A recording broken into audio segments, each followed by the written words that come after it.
and welcome to this RedMonk conversation. My name is Kate Holterhoff, Senior Analyst at RedMonk, and with me today is Zack Chapple, Co-founder and CEO at Zephyr Cloud. Zack, thanks so much for joining me on the Monkcast.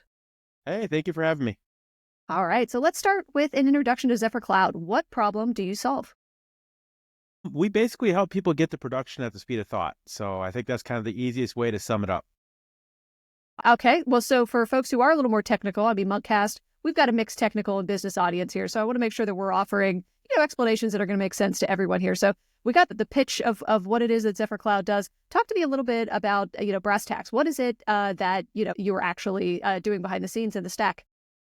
Yeah, a lot of what we're doing is focused around distributed front ends. So teams, as they're starting to decompose their user experience, want to be able to ship things and visualize things as quick as possible. The moment you get into a federated experience, it starts to get a little bit slow. And when we talk about moving at the speed of thought, we talk about being able to basically compose user experiences in a production or near production environment.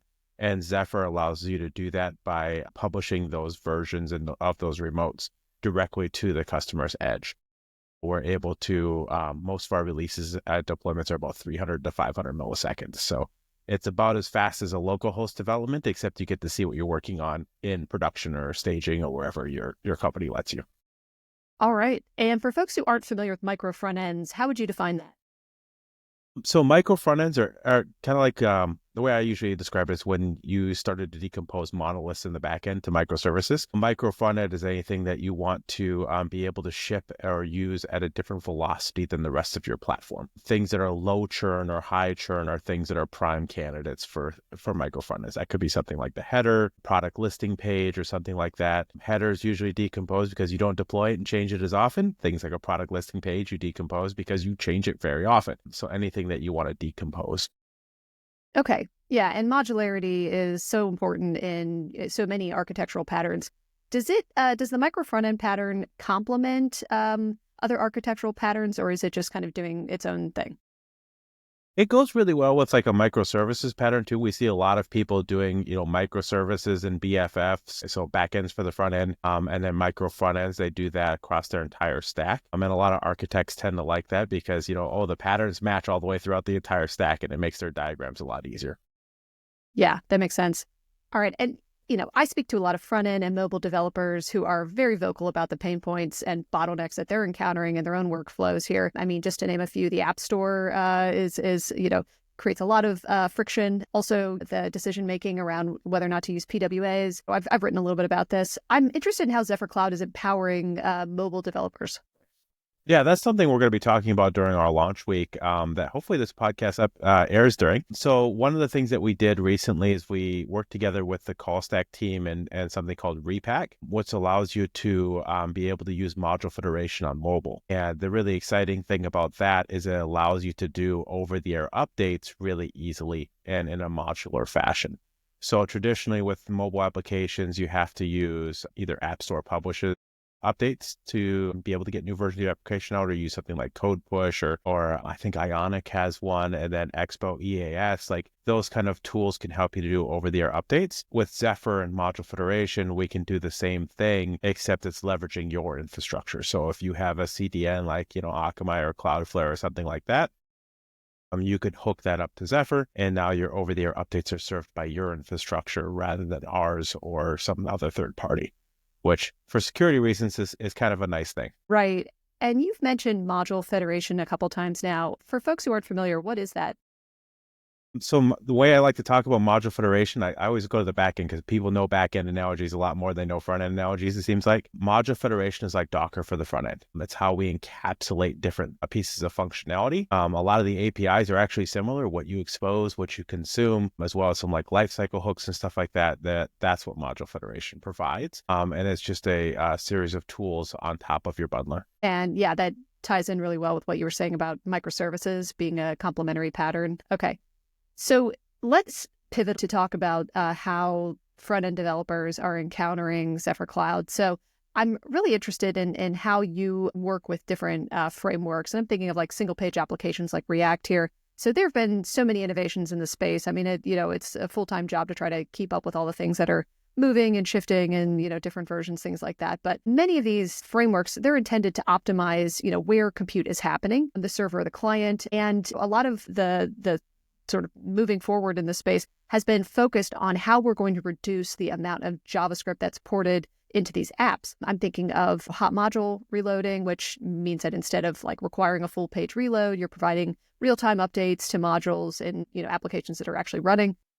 You've got the islands architecture is another sort of example of this, which you're isolating the app's interactive portions and rendering parts in static HTML. And again, all of this is just intended to reduce the amount of JavaScript that you're sending back and forth, which is both environmentally harmful, but also causes a lot of performance issues, especially when we think of how folks are, encountering your app outside of the United States or folks who have older devices. So talk to me about how micro front ends and Zephyr Cloud are playing into that conversation. Yeah, a couple of things. So one, you hit on a really good point around shipping less JavaScript, right? A lot of the different frameworks and technologies and approaches is focused exactly what you're talking about, like ship less than on the initial load. And then as the user encounters something, you start to lazy load it, right? That's where kind of like module federation and some of the other technologies fit in really well because you're able to decompose those things and be able to, almost lazy load them as you encounter them. Where Zephyr comes in is that the moment you start to do that at scale, you run into issues around developers are going to develop, pipelines are going to run, and it's really challenging in that distributed system to understand who did what, where, and when, right? And where Zephyr comes in is all of those micro front ends now become independently versioned, independently deployable. And now you're able to see as you move through time, which of those versions are changing. Right. And that's kind of where Zephyr fits into that because you can compose these things together in a reliable fashion and be able to roll forward and roll back sub-second. And that makes it a little bit easier to be able to manage in that distributed fashion. We've been talking about these issues in a very abstract way so far, so I'm eager for us to make things a little bit more concrete. What does this look like in practice from the perspective of the businesses that you've helped? I mean, Zephyr Cloud, you mentioned that you're going to be having a launch week here. I've already had an acceleration week. Talk to me about some of the highlights. Yeah, so I think the acceleration week is a really interesting one. So like we just got done with a acceleration week with a pretty big customer. They actually put it on LinkedIn. So Southern Glazers, we went down there for what we called an acceleration week, which is basically like it's a hackathon, but they're not a big fan of the word hack. So we called it an acceleration week because nobody wants to be hacked, but basically what we did is we brought a bunch of really awesome open source people together with our team and their team. And we basically set their new architecture across the entire stack. We built a proof of concepts and basically built out everything that we're doing. And what was really interesting is that a lot of enterprises, it takes days, weeks, or hours, days, or weeks to be able to get something into an environment where you can actually see it. Right. And even longer if you want to get into like a production-like environment so you could see if you actually fix the bug that you're working on. And for Southern Glazers, it was a multi-hour, if not multi-week process, depending on which environment you're trying to go to in approvals. With Zephyr, we were able to turn that into seconds. And what's really interesting is that because of how we're composing environments, you can see if your change actually fixed in production without exposing it to other users in production. And I think that's the really big impactful part for them is that there's a much lower risk in actually testing something and being able to expose it. Yeah, and I was fortunate to attend virtually your acceleration week and see how this looked, in practice here. And I think what really impressed me about what you were showcasing was that these engineers were able to demonstrate bugs and how quickly they were able to mitigate them. And that's something that really I think speaks to the enterprise as something that everyone's going to encounter. Like nothing is going to work flawlessly. Showing how you're able to approach issues and be able to fix them as quickly as possible. I mean, that's something that is, it made an impression on me for sure. Yeah, it was fun because like we basically made broken builds in production. And what was interesting about that is that we said, oh, look, the build's broken. And then, oh, look, let's go to Dynatrace and find out what the error was. Okay, well, I know what that is. Let me go roll this little micro front end back. And in the course of rolling it back, it's not like a Jenkins pipeline, roll back the world. It was a single drop down in Zephyr. I refreshed the page and the world's back working again. And that was really interesting for folks to see because it just felt smooth, right? You didn't have to think about, are these things going to work together? Or, am I rolling back too far? Am I rolling back too much? And I think that really gets to the benefit of micro front ends and module federation too, because I don't have to roll back the whole app as a monolith, right? All the teams that worked on their features and shipped their features in their own micro front ends, they get to stay out in production. I can just roll back the small broken pieces of my application and be able to take care of the customers, which is really why we're coding at the end of the day, right? We're not coding for fun. Some people are, but like we're not coding for fun. We're coding for the businesses that are employing us and their customers, right? And if we can increase the speed to customer impact, I think that's really valuable.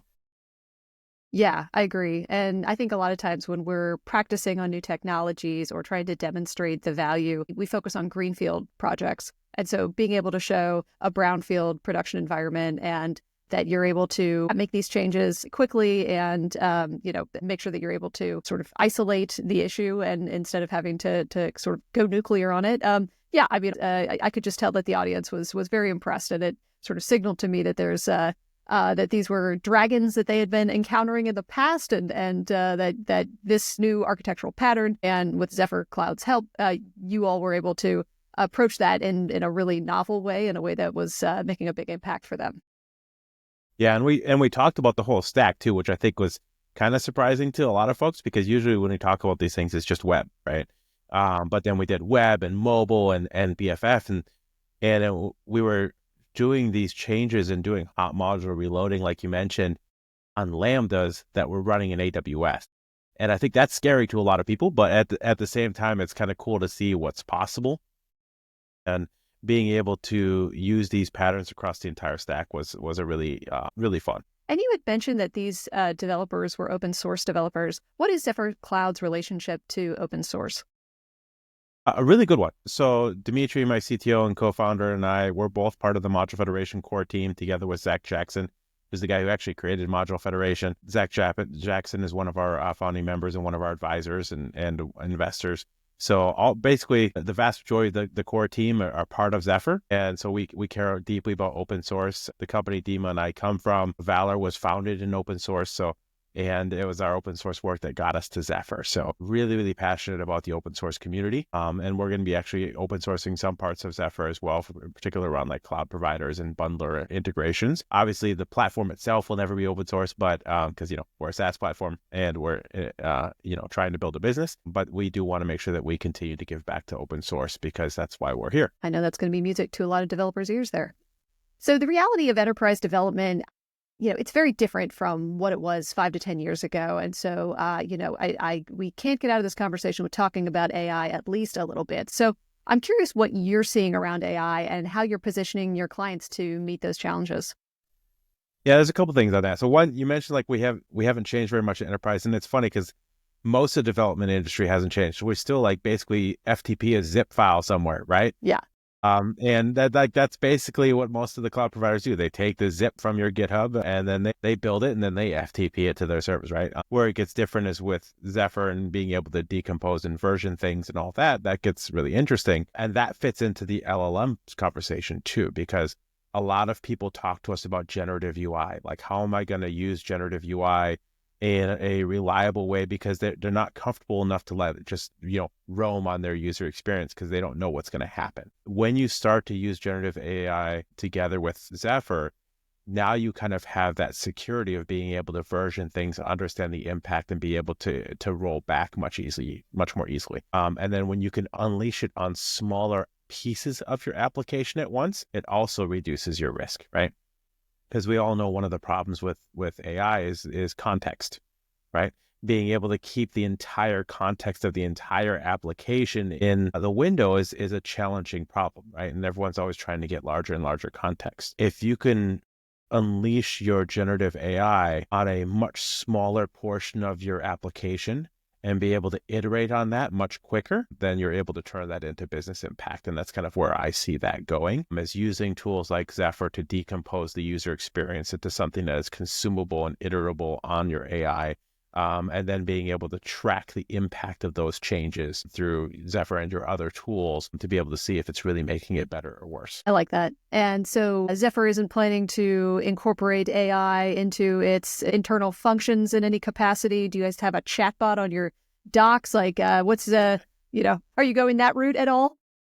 Chatbot, we'll probably have a chatbot. Everyone needs a chatbot. Gotta have a But no, chatbot. I think the AI aspects of what we're looking to do is, so there's a couple things. One is around self-healing infrastructure. So that one's a really fun one for us because nobody likes PagerDuty, and being able to understand what to roll back and when is really important because a lot of the tools for rolling back automatically are not necessarily sophisticated enough to understand if you really should have rolled back. And a real good example of that is I had someone tell me last week that they rolled out a new version of search for their platform and it started throwing all kinds of errors.